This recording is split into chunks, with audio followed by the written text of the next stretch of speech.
Hebu vuta picha, umelipa mabilioni ya fedha ili kupata haki ya kumiliki jina la uwanja mkubwa wa michezo duniani. Lakini siku chache kabla ya kuanza kwa mashindano makubwa zaidi ya mpira wa miguu duniani, yaani kombe la dunia, shirikisho la FIFA linakufuata na kukwambia futa au ziba nembo yako mara moja. Hapa hauruhusiwi kuonekana. Kwa makampuni mengi, hii ingekuwa sababu ya kuanzisha migogoro ya kisheria, kulalamika kwenye vyombo vya habari au kukubali kushindwa na kupata hasara kubwa ya kimasoko. Lakini kwa miamba ya mavazi ya jeans duniani, kizuizi hiki hakikuwa mwisho wa mchezo, bali kilikuwa mwanzo wa moja ya kampeni za kijasusi na zenye ubunifu mkubwa zaidi kuwahi kushuhudiwa duniani. Tukio hili linaanza kwenye uwanja mashuhuri wa Levi's Stadium uliopo California, Marekani, ambao ni miongoni mwa viwanja vilivyotengenezwa kuandaa mechi za kombe la dunia. Uwanja huu unamilikiwa kibiashara na kampuni ya mavazi ya jeans Levi's. Jina pamoja na logo yao kubwa imetawala juu ya miundombinu ya uwanja huo. Lakini FIFA wakaleta sheria inayoitwa Clean Stadium Rule.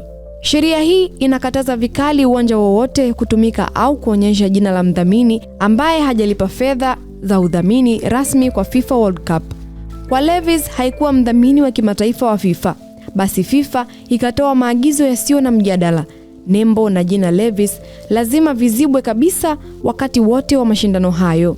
Hapo ndipo akili ya marketing team ilipofanya kazi. Badala ya kupingana na FIFA au kufunika uwanja huo kwa mtindo wa kizamani unaoonyesha umezimwa, Levi's waliamua kutumia wazo la kisaikolojia. Walichukua kitambaa cheupe na kuifunika nembo yao maarufu inayojulikana kama Batwing. Lakini hawakuficha umbo lake. Najua bado hujanielewa. Umbo la pembe tatu lilozoeleka la logo ya Levi's lilipenyeza na kuonekana dhahiri kupitia kitambaa hicho. Mtu yeyote aliyetazama alisema mara moja, hiyo mbona kama ni logo ya Levi's?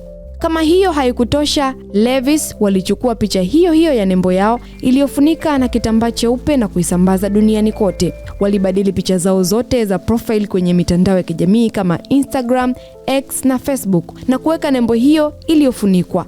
Matokeo yake mitandao yote ililipuka kwa mjadala. Vyombo vya habari vya kimataifa, wachambuzi wa michezo na wataalamu wa masoko walianza kuandika na kuongelea hili creative marketing campaign. Huku baadhi ya makampuni wakiposti picha za logo zao zikiwa zimefunikwa kwa kitambaa cheupe ikiwa kama challenge mitandaoni. Levi's walipata matangazo ya bure yenye thamani ya mabilioni ya dola, jambo linaloitwa earned media value, bila kulipa hata dola moja ya udhamini kwa FIFA.